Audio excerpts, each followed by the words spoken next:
উপরে ওই ওই ওই যে হুক লাগাই নে এই নিচে আইয়ে বাক্সের মধ্যে এসে আম, ঠিক আছে?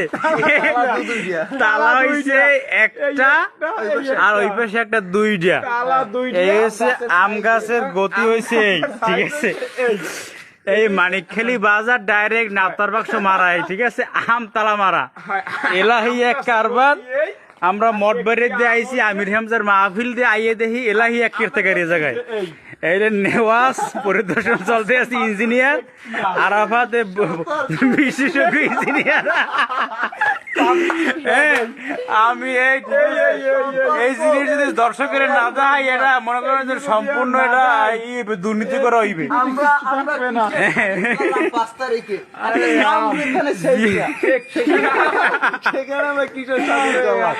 এই মাগতাল এই বেটা হুকটি তোর তালা মার না, হুকটি তো জায়গায় লই যায় ডাইরেক্ট জ্বালাই হুক উপরে তো জ্বালাই করে নাই, উপরে তো জ্বালাই করে নাই। জায়গায় লই যায় খুললে উপরে দিয়ে এত কষ্ট করবে না। এই যে খাসাটা এটার মূল্য হইতে পারে কত, আমের থেকে কি বেশি 1.5 কোটি খাসাটা বানাইতেছে টাকা ব্যয় হয়েছে। এই কারণে যেটা খাসা তৈরিতে আমরা এটা কত টাকা ব্যয়, সেটা সর্বনিম্ন হইলে আরো কত হইতে পারে? সব মিলে 300 টাকা নেছে। ধরো 300 টাকা। এই যে তালা তোলা কবি এত প্রায় 400 টাকা ইনভেস্ট করে আমগর দাম কত? ধরেন 15-20 টাকা। ওই এক ভাই পাহারাদারে ঘুমাইতে আছে, ঠিক আছে? সেটাই আমগর তামসা।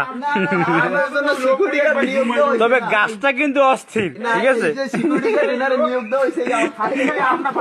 একটা আম পাহারাদার লাগে ভাই এই জায়গায় আছে।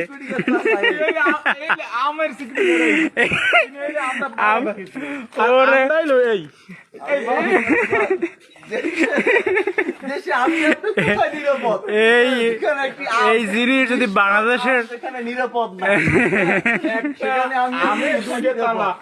এই জিনিস যদি বাংলাদেশের জনগণ না দেখে জীবনে একটা মনে করেন যে অস্থির একটা জিনিস মিস করবে।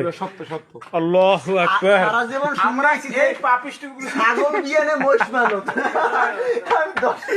ছাগল বিয়ানে মহিষ পালতে খুঁজছি, কিন্তু 500 টাকার খাসা ব্যবহার 20 টাকার আমতে 500 টাকা বাজেট করছে।